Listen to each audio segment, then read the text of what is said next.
Malaloka ako dito. Sinasabi namin talaga yun. Aray ka sa tutsang ko. Ay pala, isi ano yan lang, oh.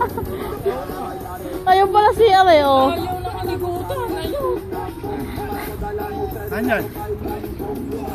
Ay, siguro yan eh. Naghanap sila ng ano. Parking nga siguro yun na anak. Nakita ko lang ang short eh. Ayan, te, binibidyo ko kayo.